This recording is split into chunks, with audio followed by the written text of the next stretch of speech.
2,000 years later. বিসমিল্লাহির রহমানির রহিম।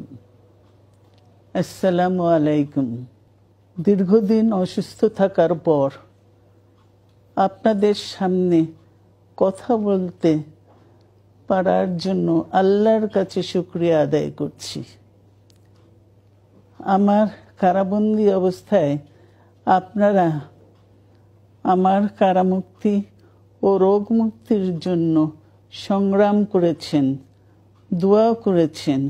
সেজন্য আমি আপনাদের সকলকে ধন্যবাদ জানাচ্ছি। দীর্ঘ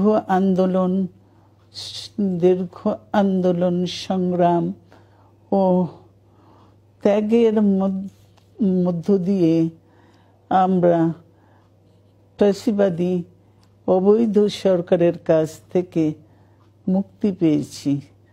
আমি আন্তরিক ধন্যবাদ জানাতে চাই আমাদের বীর সন্তানদের, যারা মরণপণ সংগ্রাম করে এই অসম্ভবকে সম্ভব করেছে। শত শত শহীদদের জানাই শ্রদ্ধা। এ বিজয় আমাদের নতুন সম্ভাবনা নিয়ে এসেছে।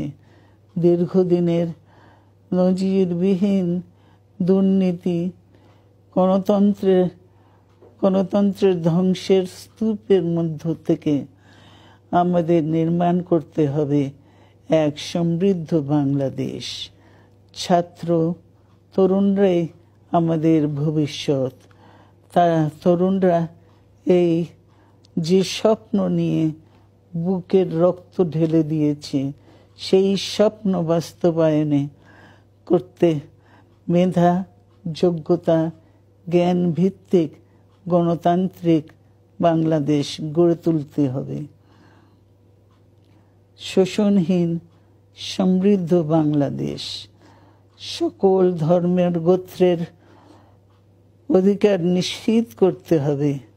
শান্তি, প্রগতি আর সাম্যের ভিত্তিতে আধুনিক বাংলাদেশ নির্মাণে আসুন আমরা তরুণদের হাত শক্তিশালী করি। ধ্বংস নয়, প্রতিশোধ নয়, প্রতিহিংসা নয়, ভালোবাসা, শান্তি ও জ্ঞান ভিত্তিক সমাজ গড়ে তুলি। আল্লাহ হাফেজ। বাংলাদেশ জিন্দাবাদ।